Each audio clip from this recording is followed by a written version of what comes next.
Benvenuti tifosi del Napoli. Mettete mi piace al video e iscrivetevi al canale. Forza Napoli sempre. Il giornalista Umberto Chiariello ha parlato della trattativa iniziata e dello scenario finale del mercato del Napoli. C'è tanto lavoro per il direttore sportivo Giovanni Manna, per mole di lavoro non ha eguali. De Bruyne, Marianucci, Milinkovic-Savic, Juanlu Sanchez, Beukema, Musa o chi per lui, Nunez, Ndoye e Lang. Ne abbiamo portati a casa 2, il terzo Lang sembra probabile, gli altri sono ancora da vedere, ma sono tutte trattative che il Napoli sta portando avanti. Ma avete sentito bene la lista? Mi prendo una pausa, sono senza fiato. È troppo anche per sognare. Non svegliateci ora, non ricordo una campagna acquisti come questa. Se questi 9 nomi, o simili, verranno davvero suggeriti a Conte, non posso che dire, divertitevi ragazzi, perché ci divertiremo un sacco. È prematuro, quindi teniamo i piedi per terra, aspettiamo, senza trionfalismi, ma questi sono nomi e trattative con giocatori che il Napoli vuole e che già mi rendono orgoglioso di questa società, di questo allenatore, di questo DS, di questo Napoli. L'allenatore del Manchester City, Pep Guardiola, commenta la vittoria di Mediaset per 5-2 sulla Juventus nel Mondiale per club. Soddisfatti?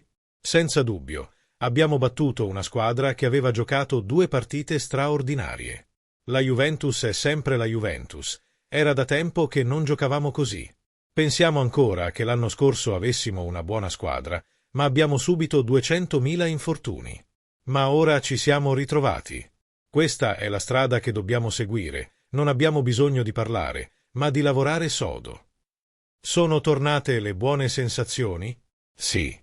Abbiamo vinto le ultime 2 partite, ma non abbiamo vissuto le stesse situazioni. Dobbiamo ritrovare la nostra identità, e poi, chi se ne importa se vinciamo o no? L'importante è ritrovare noi stessi. Haaland segna 300 gol a 24 anni. Questo ragazzo segna gol.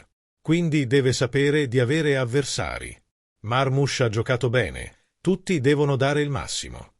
Altrimenti sarà difficile per tutti.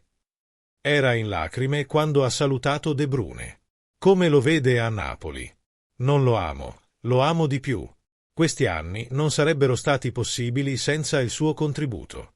È stata una decisione molto difficile, gli auguro tutto il meglio. Andrà in un posto speciale con uno dei migliori allenatori al mondo di tutti i tempi. Antonio Conte, il direttore, riesce sempre a fare quello che deve fare. Auguro a Kevin tutto il meglio, i miei migliori auguri. I contatti tra Napoli e Bologna per Dan Ndoye continuano senza interruzioni. I 2 club si sono incontrati di nuovo oggi per cercare di sbloccare l'affare. Secondo il giornalista ed esperto di mercato internazionale Fabrizio Romano, gli azzurri avrebbero già un accordo con l'esterno svizzero classe 2000, che ha accettato il trasferimento nonostante un'offerta allettante del Crystal Palace. Ndoye, infatti, ha scelto il Napoli e non sta valutando alternative. Il club partenopeo ha il benestare del giocatore, ma deve ancora raggiungere un accordo economico con il Bologna.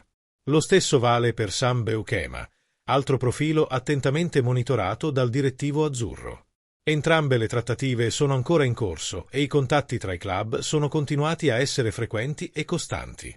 Cosa ne pensate, tifosi del Napoli? Mettete mi piace al video e iscrivetevi al canale. Forza Napoli sempre!